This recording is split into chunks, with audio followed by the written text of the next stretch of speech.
Extra, extra, read all about it. The Jaxson Dart era starts with a bang. Did you have the Giants beating the Chargers today? That's how things went down in this one as Jaxson Dart picks up his first win in his first start, I should say. We're going to introduce you to the last quarterback to beat the Chargers. It happened back in 1998, so stay tuned for that. In the meantime, the Texans pick up their first win of the season. They blank the Titans. Remember, the Falcons were held scoreless last week. This week, it's the Titans.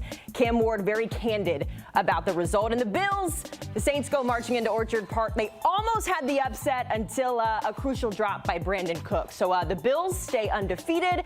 Welcome into Game Day Recap. We're going to recap it with the fellas. Let's introduce you to them as we get started on the show. We've got our equal opportunity hater. Is that what I was told that your new nickname is? I might not be the biggest hater on this desk. You're so right. You're so right because I have a new number one. You have a new number one. May come out.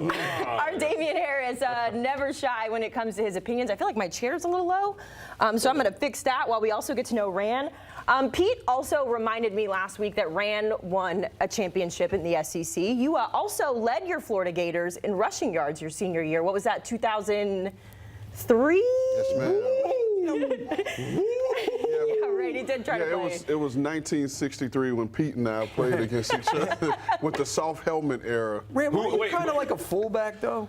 No. Kind of like combo back, like kind of, yeah. Who won the Oklahoma drill? Huh? Who won the Oklahoma drill? Oh, he did. He did? So is that why you stopped playing? No. I stopped playing because I was 5'6". A 5'6" offensive lineman. There we go. All right, we'll leave Pete Prisco's NFL career there. Trust me, we believe you. Very, very tough, our Pete Prisco is. Were you tougher than the Ravens defense today? Because that's where we are going with our first topic of conversation.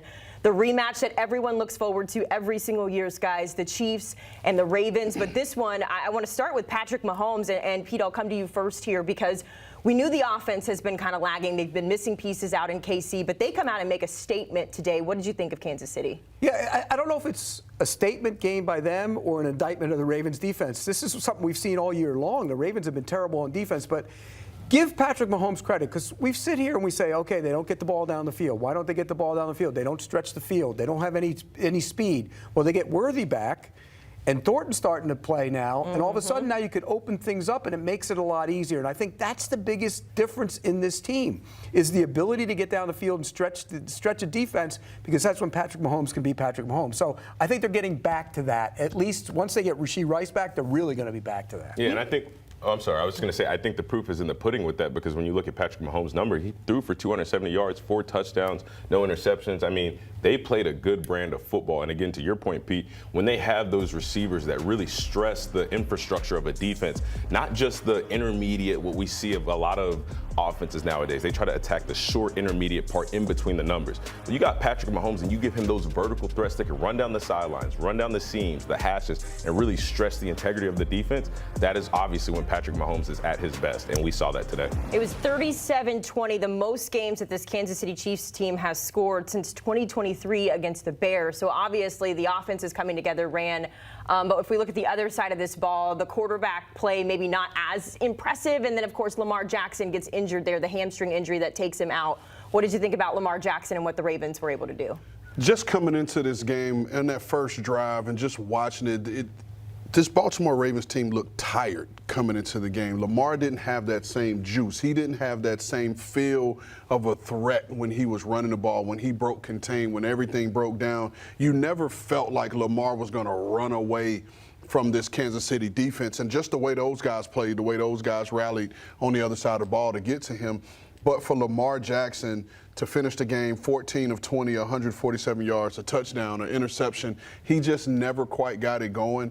But then the other part, too, was Kansas City was able to take Derrick Henry out of the game, not just necessarily stopping him from running the ball, because I think if you look at his numbers, he had a nice yard per carry average, but just them being able to jump out with a lead took Derrick Henry out of the game, which is a key part of that Baltimore offense. The Ravens' identity used to be beating you up on both sides of the ball. The last 2 times we've seen them, they've gotten beaten up.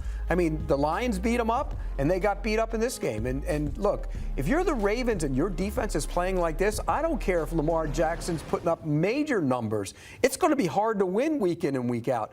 And the defense just right now has busts in the secondary. They don't stop the run. They're not great rushing the passer. There's nobody you identify when you come to the line of scrimmage and say, I got to account for that guy. I think they have major problems. The lucky thing for them right now is Joe Burrow's not playing. The Steelers, they're 3-1, but do we really know about them? And the Browns are quarterbackless. So when you think about it, they're in a good situation to be 1-3, but they have problems. Not having Nnamdi Madubuike in the middle of that defense is a problem for them. And you can't replace a guy like that. And then having a threat of Kyle Van Noy and all the multiplicity and things that you could do with him on the defense kind of hurts them right now. And then you also don't have Jair Alexander. We saw Nate Wiggins kind of in and out of the game. And so it puts a lot of onus on a lot of these backups that are thrusted into these bigger roles. And it's really starting to show for this Baltimore defense. Yeah, and for me, the biggest thing, I want to go back to Lamar Jackson for a second because I feel like we're watching him start to develop a bad habit of holding on to the ball way too long. We saw it against Detroit where he got sacked 5, 6, 7 times. We saw that today, and when we look at the tape, sometimes it's because receivers are covered. Nobody is open and there's nowhere to go with the football. But then there's other times where I feel he might be looking to extend the play to get the bigger play downfield. And you can't do that because then you risk putting yourself behind the sticks on the down and distance, especially against a Kansas City defense that's coached by Coach Spags. We know he sent all kind of blitzes, exotic pressures to keep Lamar in the pocket. But when you hold on to the ball too long, you're running out of time. And it just, that clock that goes off in a quarterback's head, it doesn't seem like it's there for Lamar right now. You know, they've used a lot of capital on the wide receiver position, and have they really fixed it? Zay Flowers is a good player, but they brought in Hopkins, and he doesn't run. I mean, he didn't run when he was in his prime. He doesn't run anymore at all. And a great player, you know him well. He's a good player in his prime, but he's not anymore. Bateman, does Bateman scare you down the field? And you're right. When you put a tape on, you wonder, why is he holding it? And then you look and you go, there really aren't guys open, and that's a problem for them right now. Should maybe they make a call on the Tyreek Hill? Maybe. It's up for interpretation. Something that I do want to talk about, though, Pete, when you look at this team going forward, and I believe we have their schedule available as well, too, but when we look at Baltimore, they've got the Texans, the Rams, the Bears before Thursday Night Football against Tyreek Hill and the Miami Dolphins. I know it's still week 4, and we have to continue to tell ourselves it's early. But, Pete, when we talk about a concern meter for Baltimore, a 1-3 start, where are you in terms of how you're feeling about the rest of the season? Well, I think they have the schedule's favorable in the next month because you look at that schedule. They should go 4-0 in that schedule. If Lamar Jackson's playing, and we don't know if he's playing because they're not beating the Texans with Cooper Rush. I'm sorry, they're just not. But if he's playing, they beat the Texans, they beat the Rams at home. You should win those games. You beat the Bears and you beat the Dolphins. So all of a sudden you look up and you're 4-3 and you go, everything's great in the world again. But with Cooper Rush behind center, how does that change? I mean, we don't know how long Lamar will be out. They said it was a hamstring. But he might miss this week. If he misses this week, I think they're going to have a tough time beating the Texans. That Texans defense is really good. Yeah, and so the thing, looking at that graphic of the schedule, yes, the win column, the loss column is what it is. But you give up 41 points to the Bills. You give up 38 points to the Lions, and you give up 37 points against the Chiefs. That's not a Lamar Jackson problem. That's not a Cooper Rush problem.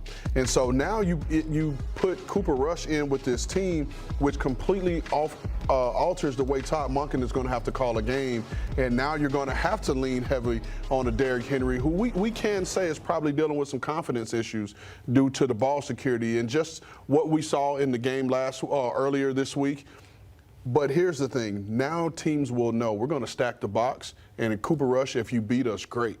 But good luck in having you be the one to beat us. And Haley, I want to talk about this because I agree with you, Rand. When you look at the scores that they've given up to these opponents, that is a main concern. But we had a conversation earlier where we talked about the Ravens were in a similar situation last year, and they were able to pull it together. Obviously, they had to reinvent themselves a little bit mid-season, but let's not act like it's completely out of the picture. Defensively, they have the leadership. The leadership just isn't playing. I mean, you talk about guys like Roquan Smith, Marlon Humphrey, et cetera, et cetera. They're just not playing to their capabilities right now. If they find a way to fix that, if you get a healthy Lamar Jackson back, again, you go 4-0 the next 4 weeks, then all of a sudden you're sitting here thinking, okay, we've been here before. We made it to the playoffs. We got to where we wanted to get. We just came up short. Well, we can do that and still take those lessons from last year. Real quick. I do still think this is going to be a playoff I do team. too. Mm-hmm. Okay. But I will say this.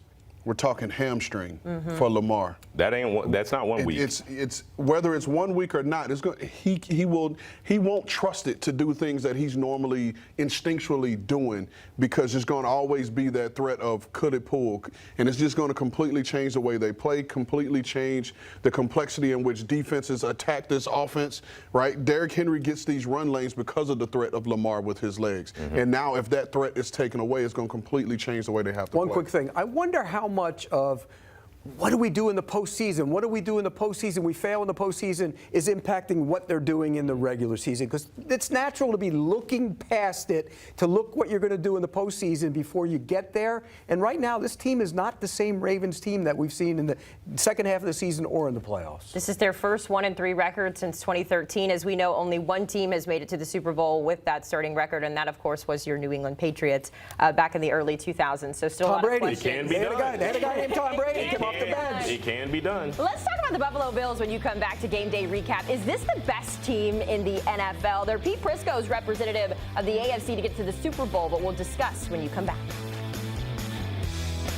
Welcome back to Game Day Recap. In a battle of the unbeatens, it's the reigning champs standing tall as Philly moves to 4-0 after surviving a late surge from Baker and the Bucs. The Bills also stay perfect despite a scare from the Saints. But see you later, Brock Purdy. He's back behind center, picking up his first L of the season. Chargers and Colts also losing in Week 4. Of course, LA, the big shocker there, losing to the rookie Jaxson Dart in Week 4. And we want to welcome you back to Game Day Recap. Haley Sutton alongside Damien Harris. We've also got Rand Carthon and our guy Pete Prisco. Let's talk about these Buffalo Bills, gentlemen. There was a moment in this game where Brandon Cooks had an opportunity to give the Saints a lead, and the pass was dropped. It was incomplete, and then the Bills turned up, and they ended up blowing them out 31. Doing what the Bills do. Doing what the Bills do, 31-19. I'll come to you first, Damien. Just early thoughts on the Bills. In your opinion, is this the best team in the NFL? I think it is, and I think it's because of two things. One, it's Josh Allen, but more importantly, I think it's because of the emergence of running back James Cook. Let's talk about him for a second because he does something. We can talk about his talent and what he does as a runner. What he does for Buffalo's team and offense is he allows Josh Allen to be Clark Kent until it's time that he has to be Superman. Now, when we've talked about Josh Allen throughout his career, we've talked about the fact that he plays a lot of superhero ball. He's always looking for the big plays down the field. And what does that do? That causes him to turn the ball over at times. That's plagued him early in his career, and a lot of people have said that's the reason why he hasn't gotten to the precipice of the National Football League. Well, here comes James Cook, fresh off an extension. He's leading the league in touchdowns. He's second in the league in yards. And again, he is the motor that makes this Buffalo Bills offense go, and he limits Josh Allen's risk. He mitigates the risk. That's the best way to put it. Because again, we've seen Josh Allen, whenever he's pressing, he's still a phenomenal football player. He's the MVP of the National Football League, but he can still get in the habit of turning the ball over. So the emergence of James Cook, along with the continuity that they have on defense. They've got a lot of pieces. Greg Rousseau, Matt Milano, Taron Johnson, Ed Oliver, a lot of guys that have played the same scheme, played with each other for a very long time. So they've got it going on offense, defense. They're good on special teams. In my opinion, this is the best team in the NFL right now. First of all, I want to say my brother Damien is in his bag using words like precipice. I was over here like this. I clocked it. Shout out to all the professors at the University of Alabama where he got that good fine education. So When they just wrote his grades down on a paper and he never went to class. What are you talking about? Come on. Here, He's paying A. Touchdown A. whatever you have to do to get him to the field on Saturday. Amen. But no, this team they won an ugly game, right? And we can knock them down and say, hey, they didn't play to the level, which is all true.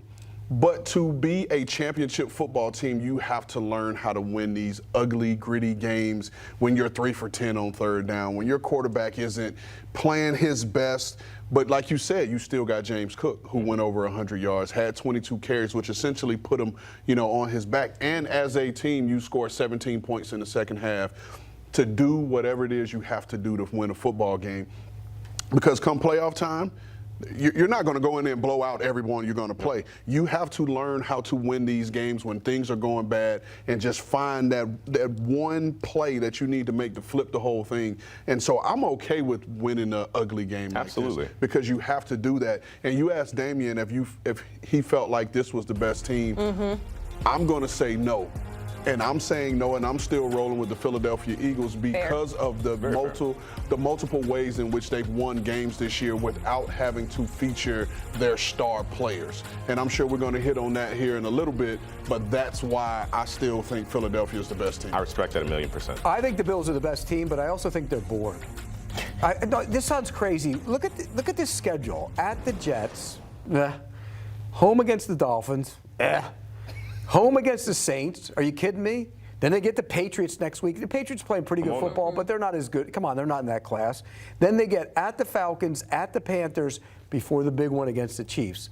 They're bored until they play the Chiefs. That's what they are. They're winning games, which you're right. Winning games is fine, and you have to find a way to do it. But they haven't looked like the team I expected to see all year. Yeah. They've kind of slogged through these games a little bit, and they don't look as crisp as they will look at some point during the season. Are you changing your Super Bowl pick? Hell no. I will, though, just to echo that, because I was at that Bills-Dolphins game last week for Thursday Night Football, and there was a lot of conversation in the press box kind of leaning into that, right? Like, oh, it kind of feels like Josh is just out here hanging out and trying to make plays because they kind of felt like they knew they were going to win. So that is interesting perspective. I think that is 100% spot on, because I spent a year in that locker room, and I don't want to make this seem like this is an unserious organization, because it's not by any means. They're, from top to bottom, they are very blue collar. They work hard. They handle their business. But even from my time in Buffalo, I could tell kind of what Pete said. It's not about who we're playing this week. We just know we've got to be ready for the Kansas City Chiefs. We know that we've got Josh Allen. We know we've got a great defense. We know we've got a great run game. We're going to beat 99% of the teams just based on the brand of football that we play and the stars that we have, right? But that leads to my point, though, and because you have to learn how to win games, right? Because you haven't won the big one, and your locker room and your organization could be filled with all these nice, cool mantras that are tapered all over the wall.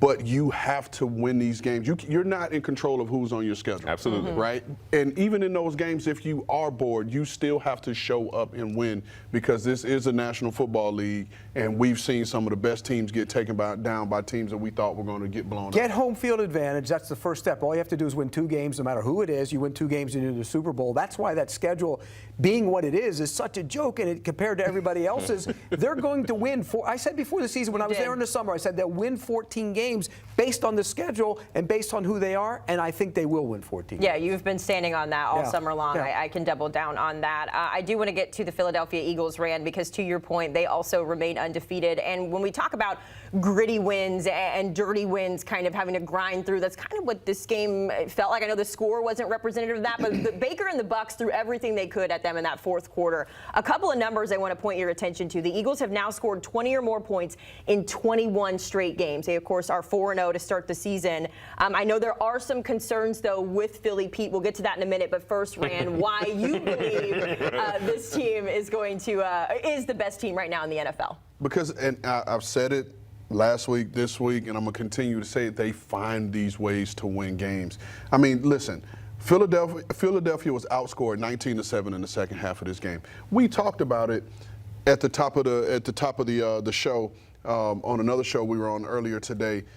Tampa's going to find a way to keep it close and kind of storm back, and you have to be able to hold them off. And Philly found a way to hold them off. Philly was outgained 376 yards to 200.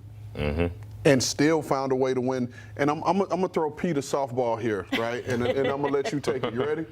You ready? Where is he? Saquon Barkley averaged 2.3 yards per carry. I'm going to join you. You ready? Yeah. He averaged 2.3 yards per carry, and they still won. He's been as invisible as you were on our promo until this week. Where is he? I mean, this guy was 2,000 yards last year. He is a non-factor so far. And it's not just him.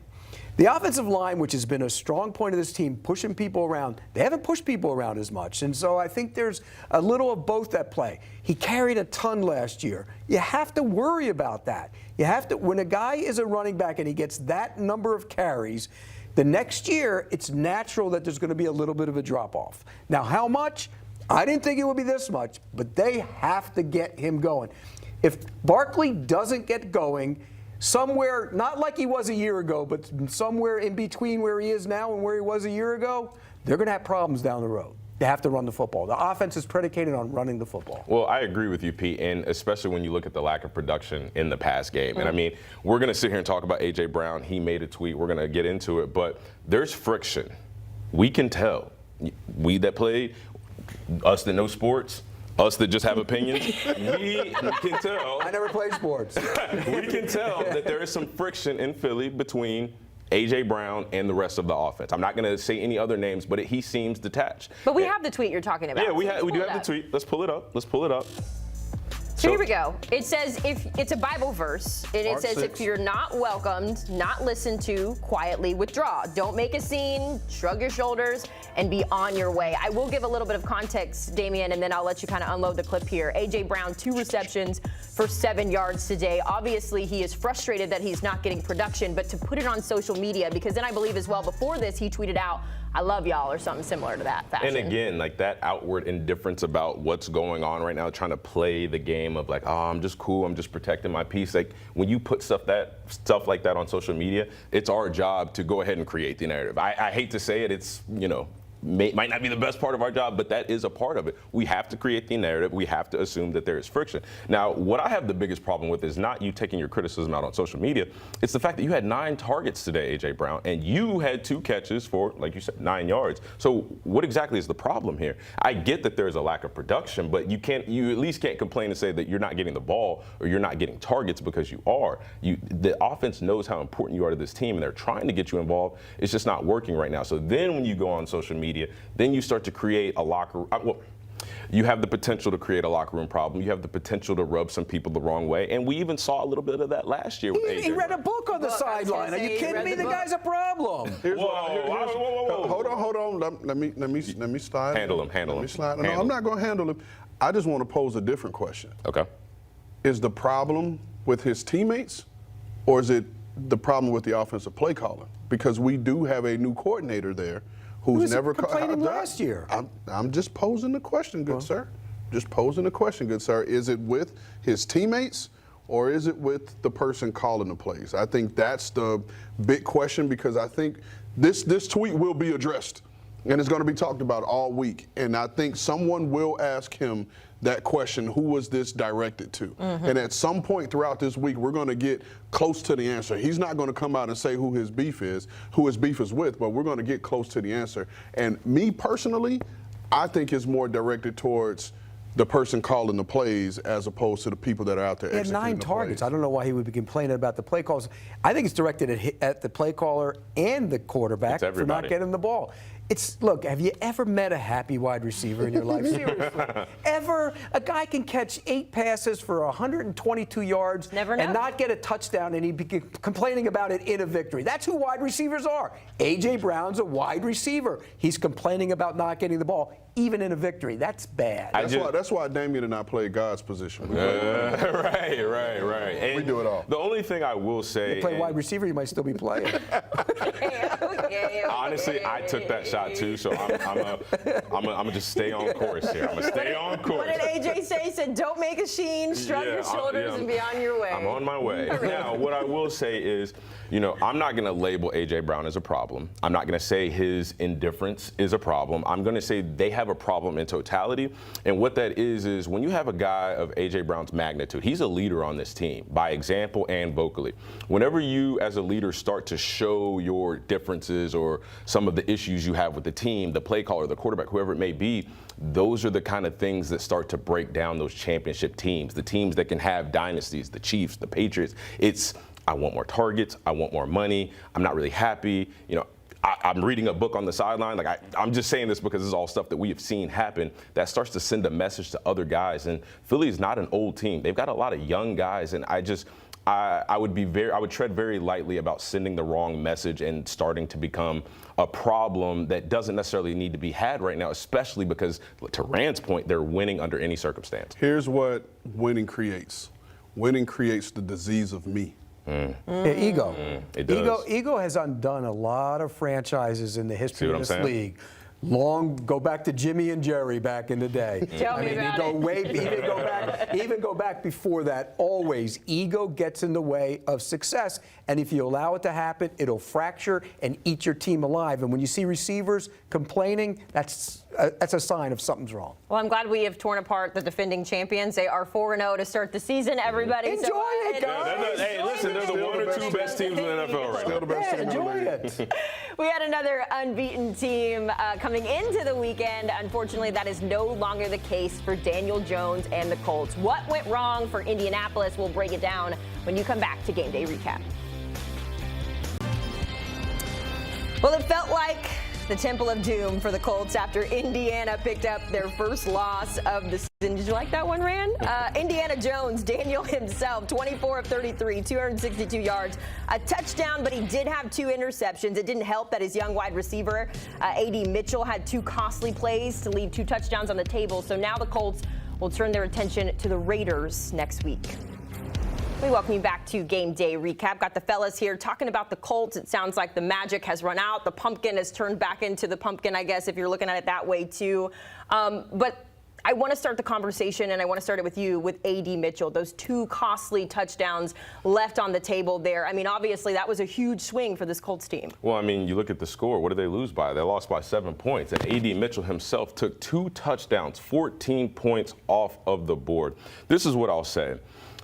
There is too much tape like this in the National Football League. I don't care if it's A.D. Mitchell. I don't care if it's young guys. I don't care if it's old guys. You have to understand something. And I might have taken this a little bit more seriously because I played running back and my main job was to hold on to the football. But I was told something once. Whenever you carry the ball, you carry the fate and the fortune of everybody in this organization. Not just them, but their families. Because if you give the ball up, we're all going to get fired. You cost us games, you cost us points, we're all going to lose our jobs. We can sit here and talk about the Colts, what they did well, what they did bad. Ultimately, they played well enough to win.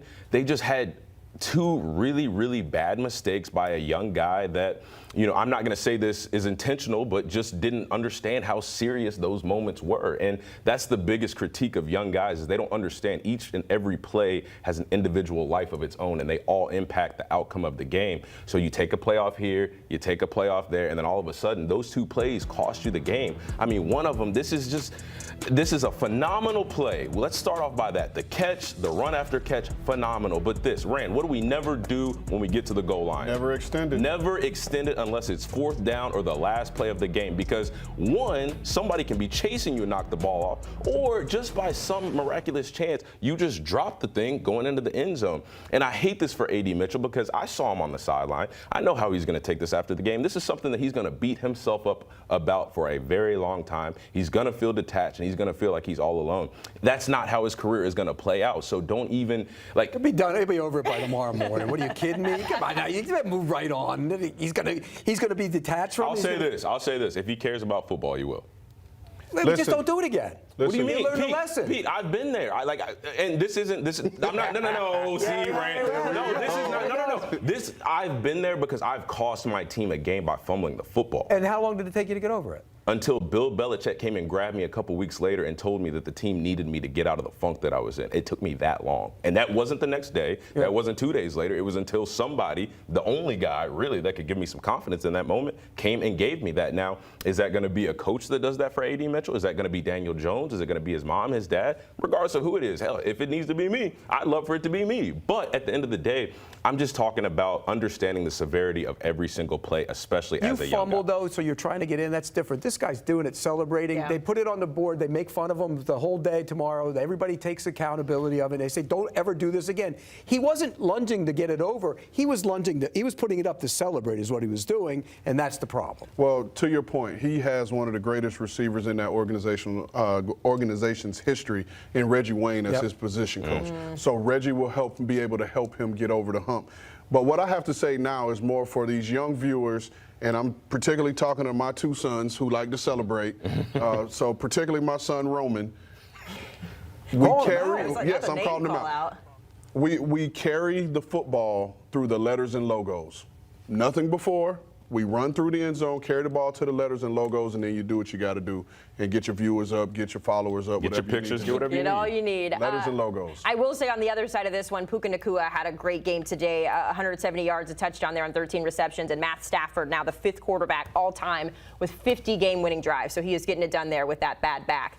We got to take a break here on Game Day Recap. The story of the afternoon, Jaxson Dart picking up his first win as QB1 in New New Jersey. We're going to break it all down when you come back to Game Day Recap. Welcome back to Game Day Recap. Jaxson Dart, cool, calm, and collected ahead of his first start, and boy, did he deliver. He picks up his first win and a little history along the way. He's the first Giants quarterback to beat the Chargers since 1998, and guess who the quarterback was to do it, guys? Our good friend Danny Kanell, who's joining us now. I do have the number comparisons. Danny Kanell in that win against the Chargers, 17 of 33, 208 yards, a touchdown, and an interception. So a good day at work for our Danny Kanell, who is gracious enough to join us here on Game Day Recap. Danny, when you look at the numbers here and you go back to 1998, where does it take you? How you feeling?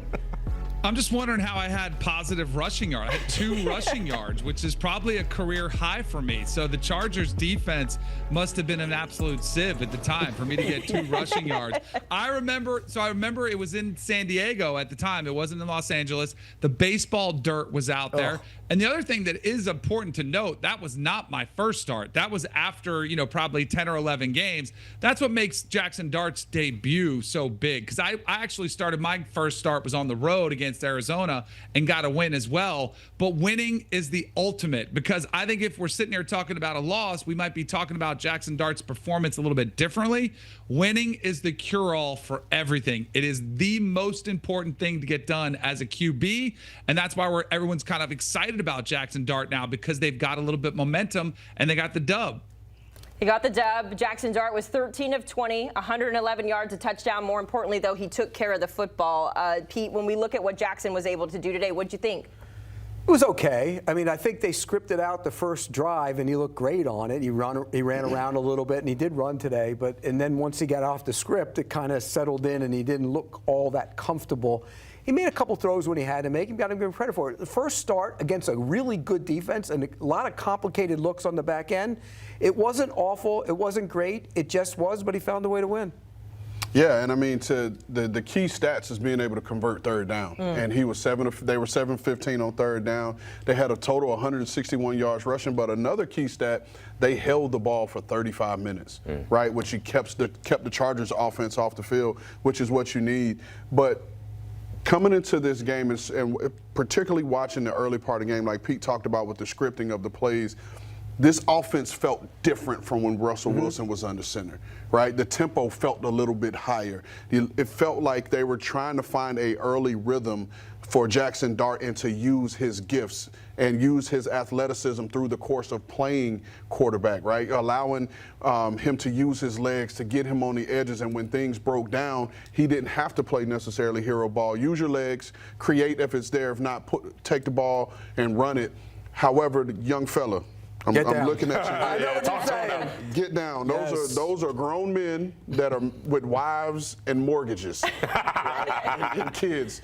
You're not going to run over anybody. Get down and live to see another day. By the way, we used to be able to say, this isn't Vanderbilt, but you can't say that anymore. You can't say that anymore. What do you think about how today's performance, how that's going to impact Brian Daboll's confidence going forward? Well, it will, because when you've got a young guy and you throw him in a situation like he was today, and he plays efficient, you talked about third down, he didn't turn the ball over.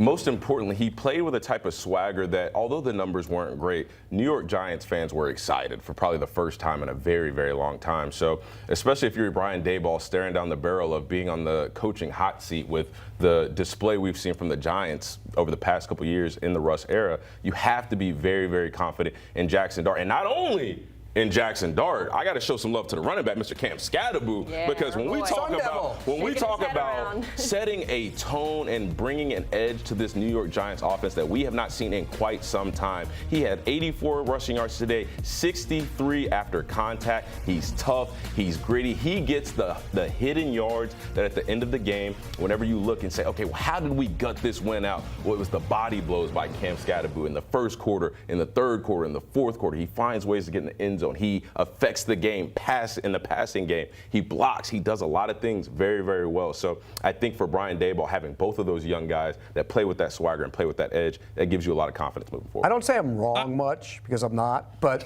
I'm going to say right now I was wrong about Cam Scatterboo. Being a Sun Devil and watching him the way I did, I didn't think he'd be this good. So kudos to him. But boy, he shakes his head a lot after he gets up off that pile. I do want Danny to get in on this conversation, Danny, because I know you've been trying to jump in here a couple times. Well, I was going to say, too, because I know Russ has taken a lot of strays, but for whatever reason, I don't think he inspires a locker room now. Like, and maybe it's some of the baggage of his history. Maybe it's some of his personal life, which players kind of roll their eyes. Maybe it's his antics that have just kind of, they become almost legendary in not the best way.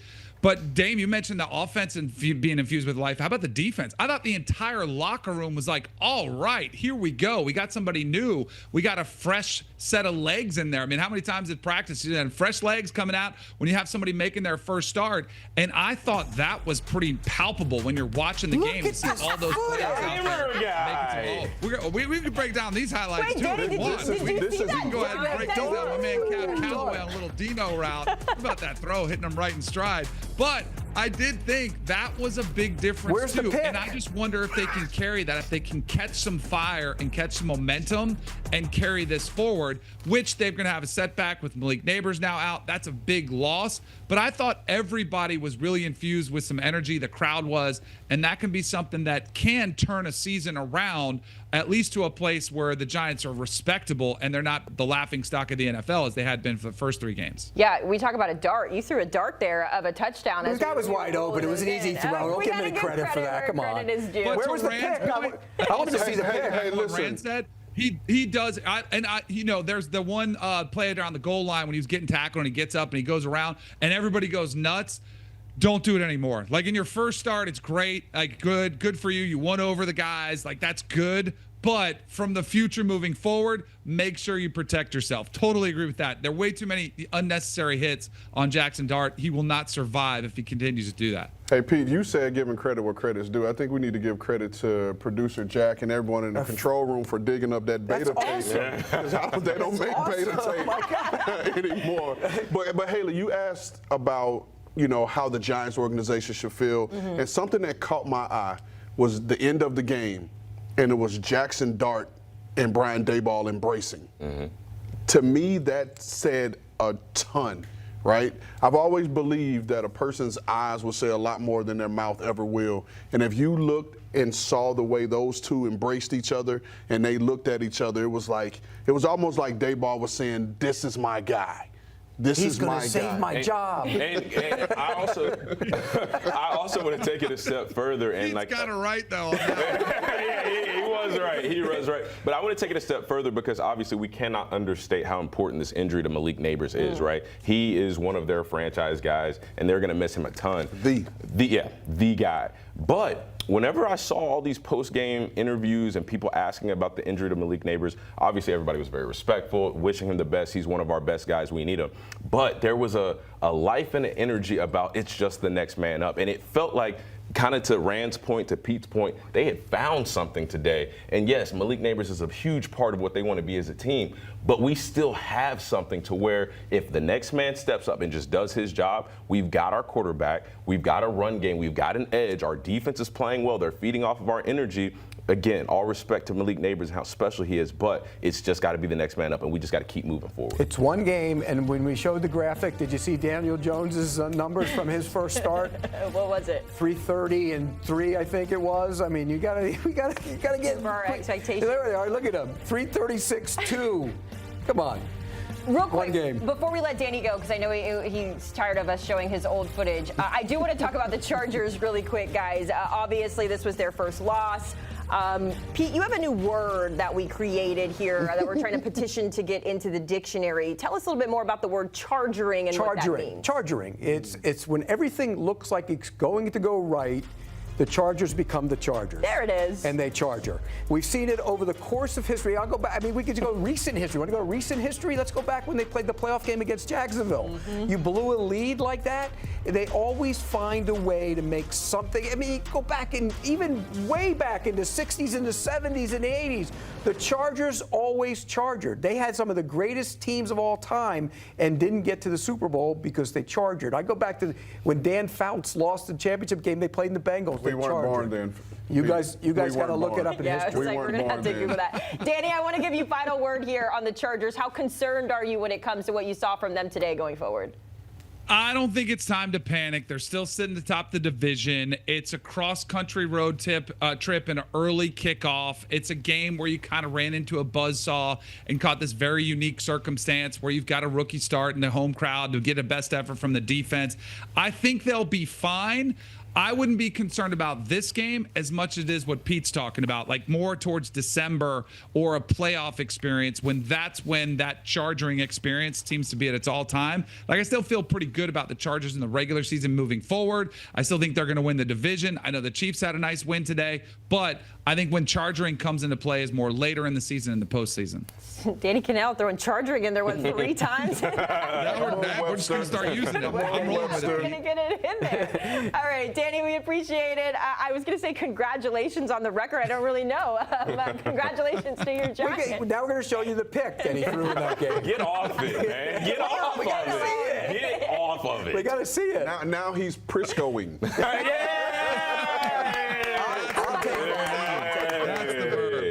All right, Danny, enjoy your evening. We'll catch up with you later in the weeks. We've got chargering, Priscoing, and whatever the heck the Raiders did today against the Bears. We'll talk about it when you come back to Game Day Recap. No frustrations for our Ben Johnson as we welcome you back to Game Day Recap. Haley Sutton alongside Damien Harris, Rand Carthon, and our guy, Pete Prisco. Where do we want to start, guys? We want to talk positives with the Bears, negatives with the Raiders. Pete, I'll give you first word. Which way you're taking it? Well, Geno was a negative today. I mean, he threw 3 interceptions. He's throwing way too many. He's throwing way too many interceptions. Geno Smith needs to be better. And we saw the running game get going with Jeanty. He did a lot of really good things. Showed why he was such a high draft pick, going to be a special running back. But Geno Smith has to be a factor in the passing game. And you look at his numbers.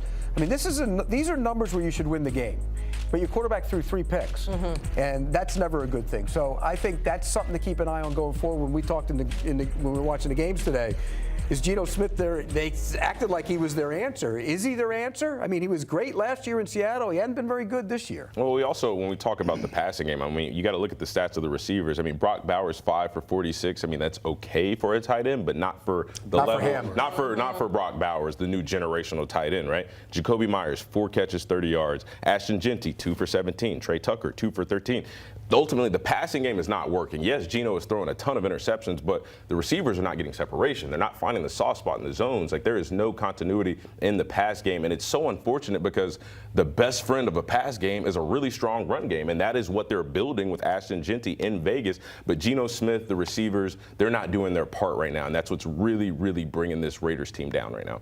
Well, if you go back and you look at Geno Smith's history, he's been one of the better play-action passing quarterbacks in the league, and through the first couple weeks of the season, there was no real threat of the running game, right? And we just saw it on the graphic what those numbers were. And so I'm going to tend to be positive, right? I'm going to go the opposite of Priscoing, and I'm going to say this. Now that Ashton Jeanty has established himself as a runner through this week, I think the threat of the running game now becomes a real threat, and people will pay more attention, and then they will give more action, which is going to lead to them being able to complete the ball down the field. But something Pete's been talking about all day is no one stretches the field. Nobody. No one takes shots down the field, and you have a young rookie receiver in Dante Thornton, who is a vertical guy. That's a vertical go-get-it guy, but yet he hasn't been used much down the field to create those explosives. So hopefully that's what's coming next in this Chip Kelly offense, the play-action threat of Jeanty to get the safeties just to hold, and then now you have a shot downfield because Geno can still throw the deep ball. But like Pete said, Geno has to be better because you turn the ball over as many times as you did today, and you still were within a blocked field goal winning to get a chance. And speaking of that blocked field goal, I want to give a shout out to Richard Hightower, the special teams coach of the Chicago Bears, really good friend of mine, and he coordinates that special teams unit. So I know it means the world to him to get this block and help this team get a win. So shout out to you, Tower. And you also, we talked about this earlier, that is the hardest block point to block a definitely field off goal that from. edge. Yeah, oh my God. All the blocks that we've seen, I mean, the increased number over the last couple of weeks, it's all been interior D linemen. They push, then they get their hands up. Well, no, we had a guy running the edge, and we know that is the hardest and usually the most unsuccessful block attempt. So again, shout out to your homeboy because he did his thing. It looks easy, and it looks easy because we're watching it and like, oh, he was close, and then you see it slow mo, you're like, he wasn't even close. Not at all. But for this guy to flatten And because that's a hard angle, because you're at I want to say a wide 9 just for viewing purposes, but to be able to push up the field, flatten, and still get your hand out and get enough on the ball, that guy, he timed it up perfect and got really good short area burst to close on that. After what happened last week, you would have thought there would be no kicks blocked this week after everybody went back to the drawing board to make sure our field goal protect was good, and it's still happening. I want to go to the other side real quick before we move ahead to another game. The Bears, they pick up a second consecutive win. What did we think, Ran, of what Caleb was able to do? Ben Johnson also very excited at the end of this one. What did you take away from the Bears today? I mean, they stayed the course, right? They stayed the course, and there were times in the past where if the Bears were in a situation like this, you would see them kind of fold, right? But they stayed the course. Defense made tons of plays. Kevin Byard had a resurgence today. I think he had 2 interceptions on the day. But like you said, when the team needed plays on offense, DeAndre Swift got going. He was able to, bounce runs to the perimeter, and in my opinion, has some of the best feet that you could find on a running back, just being able to make these cuts and change of direction. And then Caleb, I know he had the 1 interception, but he looked like he was in control, like he was never flustered, because, man, they had every reason to be flustered, because I don't know what got into Max Crosby when he woke up this morning. Oh, my goodness. Shout out to Max. He was out of control. So shout out to you, Mad Max. Mad Max. I also want to give some love, still speaking on the Chicago side, I want to give some love to Rome Odunze, because this is a guy that after his rookie year, he faced a lot of criticism. People talked about his dad and his father's comments, et cetera, et cetera. Well, guess what? He's performing right now. He's tied with James Cook for the lead in touchdowns in the league. He's performing. He had 64 yards today, a touchdown. Like, he's being that receiver that Caleb Williams needs him to be. And when you become that guy, again, they were in the same draft class. They're very close. They're good friends. When you start stepping up and making those plays, that gives Caleb Williams a ton of confidence. It's slowing down for Caleb Williams. You can see it. He's not his feet aren't as jumpy. He doesn't get out as quick, and he still can get outside. And sometimes he does it too soon. But it seems like he's calming down in the pocket,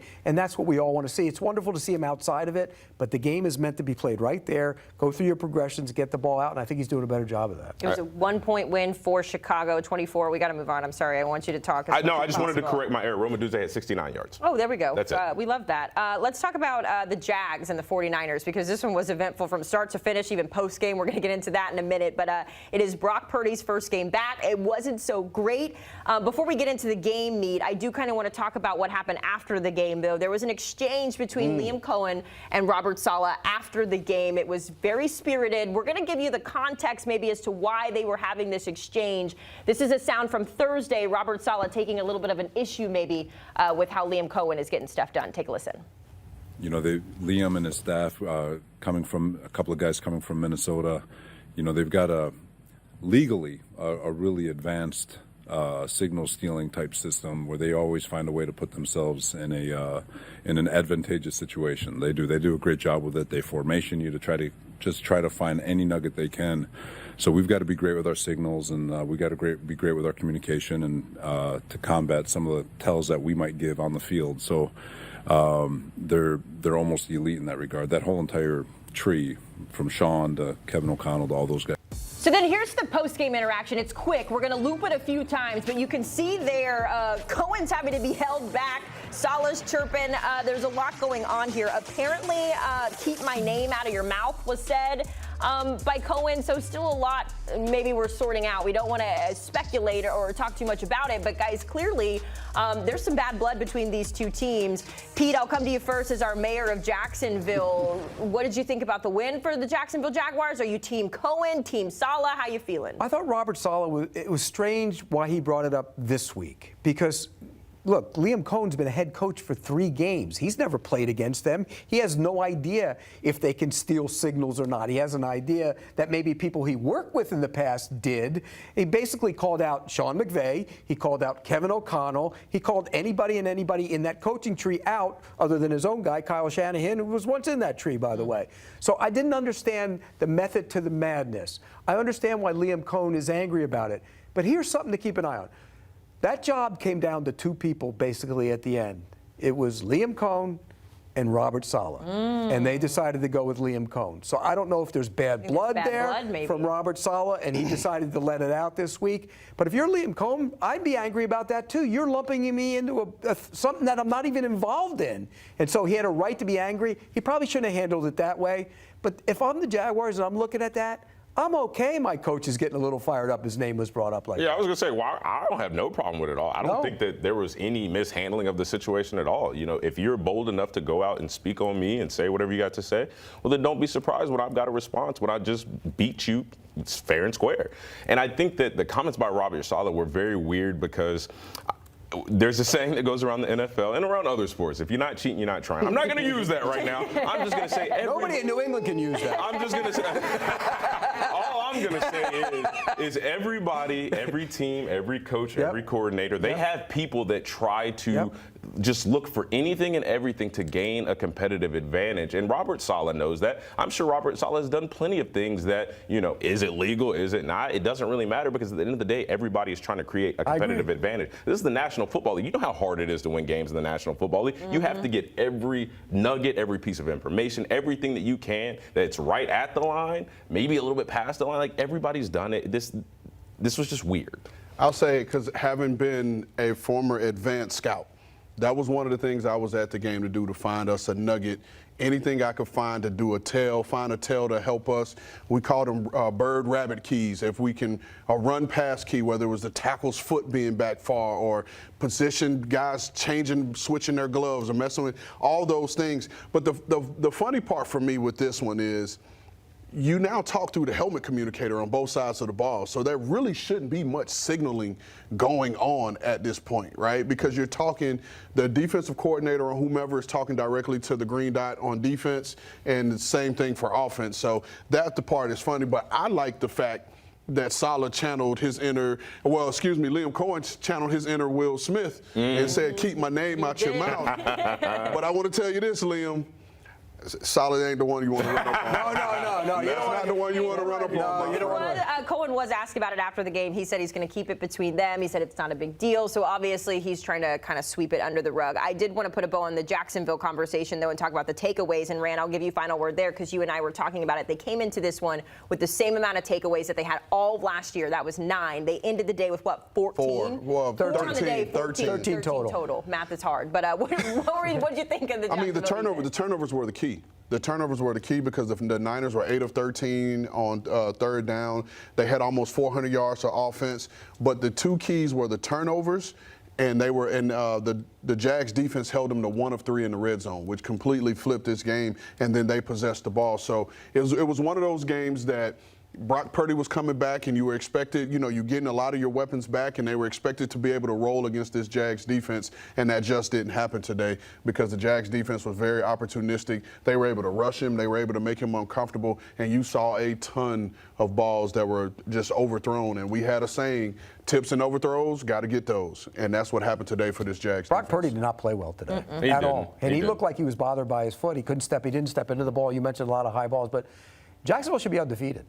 They technically should be undefeated. And I think the turnovers might be, we talked about this in the green room, they might be masking that they're not that good on defense, but they're taking the ball away. Sometimes you take the ball away and your defense really isn't that good, but they are making plays when they need to. Pete's trying to keep his votes in Jacksonville so he can stay in Atlanta. No, I don't know how good that defense really is because they are taking the ball away, though. Do they win that game if Mac Jones plays today instead of Brock Purdy? Like, how much do I want to Pete Prisco right now? This is what I will say. I'm not going to confidently say they would have won this game, but I think there would have been more rhythm. I think the time that Purdy has missed, I think the injuries, it was evident today. And there wasn't really a rhythm that the 49ers ever got in. I mean, you look at Christian McCaffrey. He was fumbling the ball. He looked all over the place at times. And even, I want to piggyback off something you said. I think the most crucial point in the game, outside of the turnovers, a crucial drop on third down by Kendrick Bourne when you're you're going in, trying to approach the red zone. And then what happened immediately following that third down drop? Jacksonville returns a punt for a touchdown. No more points after that. The game is over. So, you have to, I know that we talked earlier about how every play has a life and a possession of its own. That's going to be a play that the 49ers are going to be looking at and being like, if we could have just made this one play. Mac Jones wasn't winning that game. Mac Jones played on that team last year, and he was awful. They know how bad he is. He wasn't winning that game. It's kind of a loaded question there. You try. All right, let's hit another break here on Game Day Recap. Brock Purdy was not the worst quarterback on the day. Cam Ward put up 0 points in the Titans' loss. We're going to break it down. He was very candid about how he feels about his team going into Week 5. Stay with us. I mean, if we keeping the buck right now, we ass. So we 0-4. We have, at this point, we got nothing to lose. We dropped a quarter of our games, and we've yet to do anything. So we have to lock in, especially myself on the offensive line, from the defensive line, from the special teams to all three faces. We have to play together. We have not played together this year yet, and that's just something that, we want to preach about it every day. Every day we got to do better, and we're doing that, but it has to show up on Sundays. It hasn't showed up yet, but it got to show up next week. I don't know who's spicier, Pete Prisco, Damien Harris, or Cam Ward. That's good stuff. I like that. But that is, right? I mean, when you have a rookie quarterback and he's kind of laying it all out there, right? He's like, look, it is what it is. We're 0-4. We just lost to the Texans. I mean, Pete, what is there to be excited about? What is the goal for Tennessee this year? When you look at them, they're 0-4. Cam Ward, now the 5th different #1 overall pick to get shut out as a rookie. Get him better. Make things better, make it easier on him. He's not playing very well. Let's be honest about it. He's the #1 overall pick in the draft, and you haven't heard a lot of criticism of him yet, strangely, because there should be. I'm disappointed with what I see, but there's a lot around him that's not going right. The offensive line isn't very good. They don't run the ball. The receivers aren't scaring anybody down the field. And so you look at it, you say, okay, it's easy to blame him, but really it's big picture. And I think when you look at the big picture, that team is a mess right now, and I think changes are coming. I think Brian Callahan's in trouble. I really do. And I do think that they're going to make a change at some point if things don't turn around. You don't score any points on the road against a division rival, particularly the Texans. That's something that really sets off, warning shots, I think, to him, and I think the organization's going to look at it. Well, they absolutely will, and more importantly than going on the road, not scoring any points against a division rival, when we watch this Tennessee Titans team play, they don't look inspired. They don't look like they're out there to play for anything. They look like they're out there just, going through the motions, collecting a sweat, as Bill Belichick used to say it. Like, we're just not seeing any competitive fire.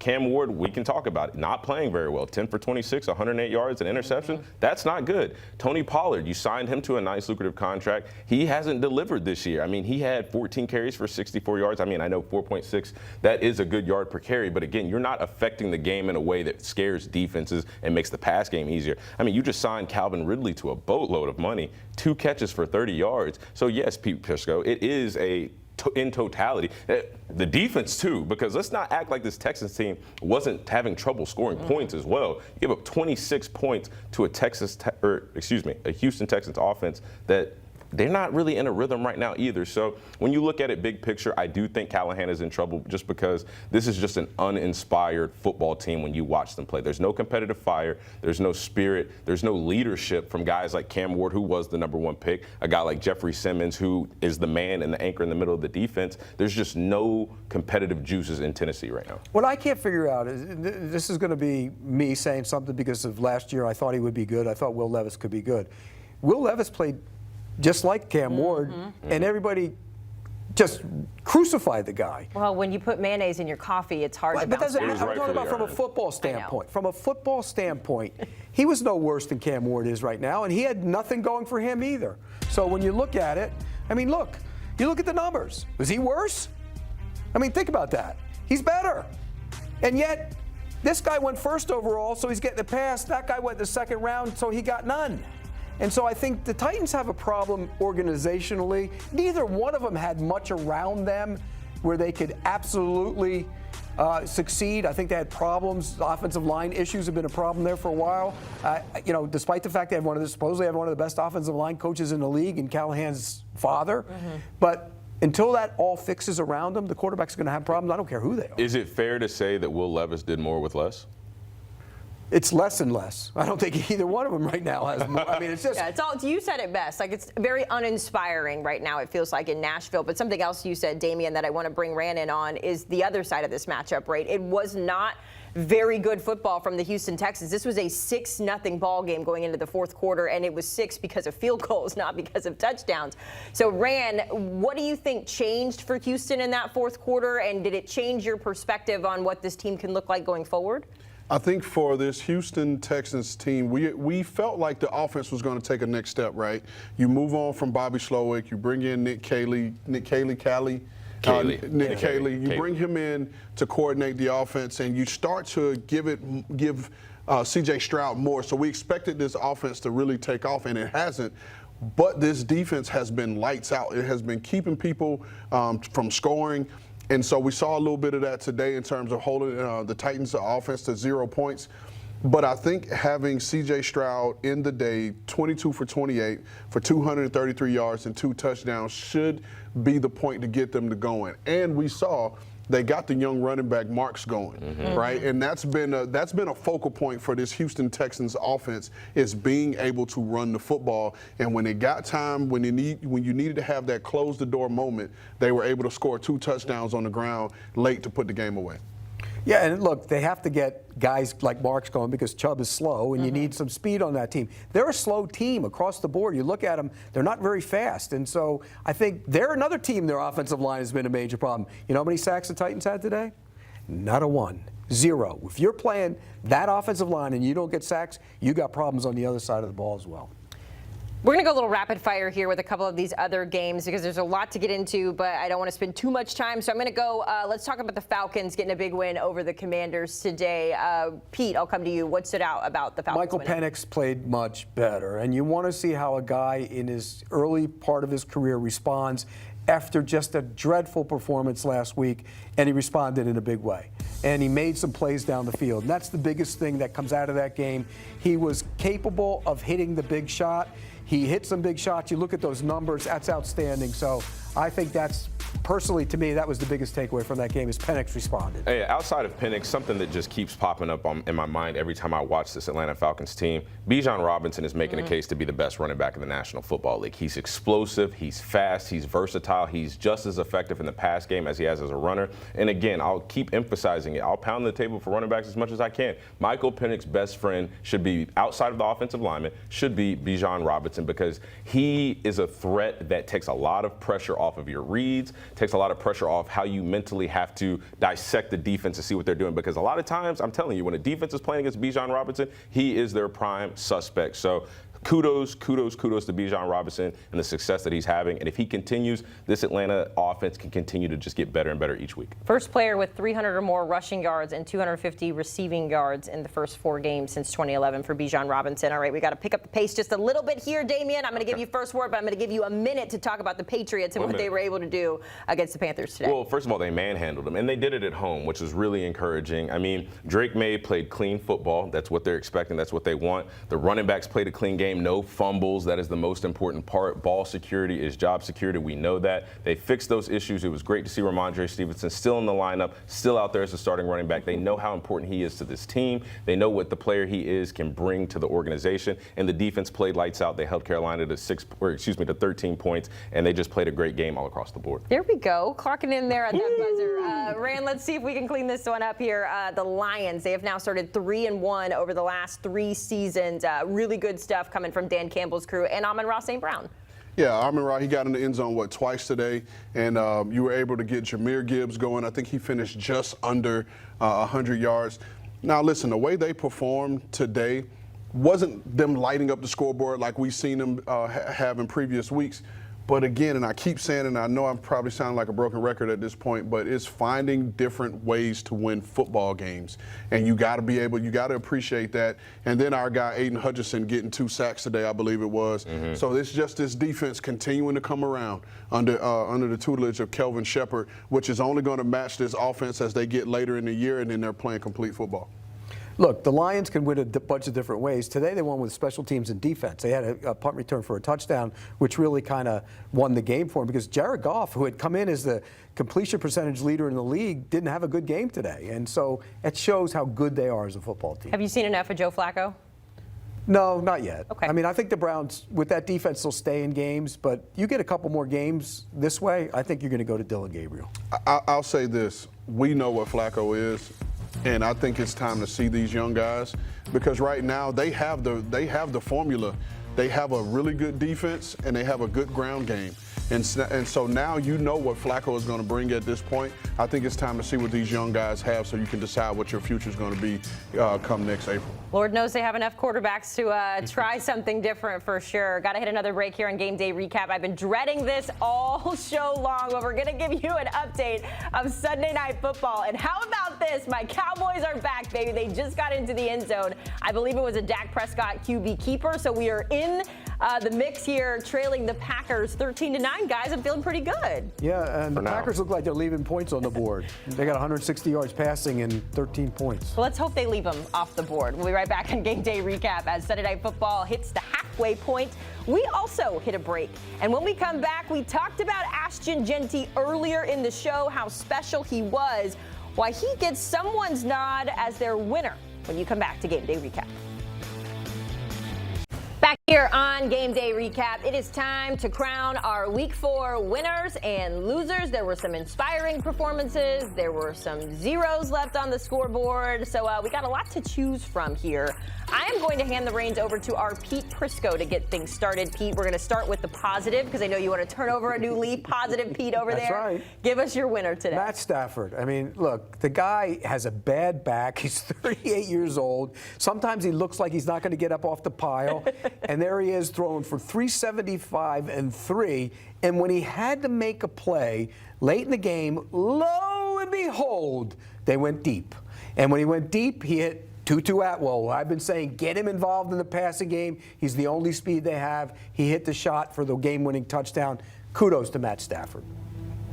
Taking a look here at the most game-winning drives. I mentioned this earlier, guys. Matt Stafford now with 50 game-winning drives. I mean, Rand, when you look at the names that he is in the conversation with, what can you say about Stafford right now? Hey, man, people have been bringing it up, especially here lately since he's joined the Rams and won the Super Bowl, that he is a Hall of Fame quarterback. Now, prior to coming to the Rams, you wouldn't have had that conversation, but now you have a championship under your belt, and now the stats are starting to match those names that are on there. So we'll see if he'll ultimately get there, but I appreciate what Pete had to say about Matt, and he probably does need a backiotomy. All kinds of new words here. Give us your winner for Week 4. I'm going to go with the Houston Texans, getting their first win, a tough division win, getting a shutout. But more importantly, getting this offense going. And this offense is going to have to get going to keep this team going. You were 3 for 3 on third down today. You were 2 for 2 in the red zone. And the Titans defense was ranked 10th in stopping people in the red zone. You were able to be 2 for 2 today. But then the big one for me was winning the time of possession in the way you did. 38 minutes to 21 minutes. That is completely dominating the football game. So I wanted to give the Houston Texans some love for getting their first division. Who'd they beat? Who'd the Houston Texans beat? Tennessee Titans? I think so. Yeah, I thought so. I think so. Okay. I'm not super familiar, but we're gonna move on because I have a winner and I'm ready to speak. Although you're over here Priscoing as he always do. Stirring the pot. Okay. Anyways, my winner of today has got to be Mr. Ashton Jeanty. Listen, I've been the president of your fan club for a long time, and what you did today was nothing short of amazing. I know your team came up short, but Ashton Jeanty put the Raiders offense on his back. 138 on the ground, 6.6 a tote, 1 touchdown, 2 catches, and 2 touchdowns. And most importantly, what Pete and Rand just sat up here and said is the emergence of Ashton Jeanty, the threat of Ashton Jeanty. Now this can potentially make life easier for Geno Smith, others around him, and now they can start to progress as an offense. So Ashton Jeanty, hats off to you today. It was a shortcoming, but you showed your potential. Welcome to the NFL, Ashton Jeanty. I'm going to stay in that same game. My winner today is Max Crosby because he gave Caleb Williams fits all day long. He had, the interception. He had 5 tackles, a couple of batted passes. He was all in Caleb Williams' face. So that is my winner today, Max Crosby. You did your thing. Let's go to the losers. No question for me, it's the Ravens, and it's particularly their defense. This is like the worst that they have performed to this point. They're giving up 33 points per game. It's the most most allowed in franchise history. They are 1-3, and things do not look good for Baltimore. Who's your loser? Loser for me, A.D. Mitchell. I don't want to beat a dead horse. I just want to say that you cost your team a win today. You gave up 2 touchdowns that resulted in 14 points. You lost by 7. You made a boneheaded mistake that it's a young mistake. It's something that you will get over and get through because as we see on the tape right here, you are very, very talented. But when you cost your team the football game, you have got to be my loser of the day. Okay, I'm going to play old man coach. Get off my lawn. A.D. Mitchell, look. If the worst thing that ever happens to you in your life is you drop the football going into the end zone and it cost your team a chance to win the game, you've had one hell of a life. Get over it. I'm going to go with the New York Giants, and I know they got to win today, but I'm speaking from the standpoint of losing Malik Neighbors. That is going to be a huge loss for them. And especially when you're trying to bring along a young quarterback and you need weapons and explosive weapons for him to be able to throw to. So losing Malik Neighbors potentially to a torn ACL, let's hope it's not. But I'm going to go with them, and hopefully Wan'Dale Robinson, Darius Slayton, and now possibly Jalen Hyatt, getting him more infused into the offense. Well, those guys will be able to step up for a young Jaxson Dart. And I'm going to stay in the same game for my loser. It is the Los Angeles Chargers. There's no way people are talking about you as one of the best teams in this league and one of the best defenses, and you go across the country and you lose to a rookie quarterback making his first start on that team. It should not happen. So now what's it do? It opens up major questions about the Chargers. Are they the same team we saw a couple weeks ago where they were so dominant that people are putting them in the Super Bowl, best team in the league? You go with that speaking French. Not me. I never put them in there. I don't even think they're winning the division. But there are major questions now about the Chargers after going on the road and losing to Jackson. And on top of that, they lost Joe Alt today to a high ankle sprain. Yeah. And with obviously the loss of Rashawn Slater for the season, I mean, when Justin Herbert is playing at the level that he's playing at and he's as important to the franchise as he is, losing both of your tackles, one being one of the highest paid in the league and one being a first-round draft pick, it doesn't look good for the Chargers. I'm going to take this opportunity to wrap up the show saying something I might not be able to say later today. The Cowboys are currently leading the Packers as they get ready to go into halftime, so we're rooting for America's team. We will lead. Yeah, right. What'd you say? So there's that French word, we. I know, I said we. But those are my boys. Just like you guys are my boys. Where's Rand? Damien. Oh, by the way, my winner for the day really is Rand Carthon because we finally got him on the promo, ladies and gentlemen. There he is. Speech. We know him. I want to thank the Most High for just getting me in this position and thank my family for always supporting me and thank you guys. Welcome to the show, not a tissue, Rand. but Welcome to Game Day Recap. That's going to do it. We will see you next Sunday, 8:20 Eastern here on HQ.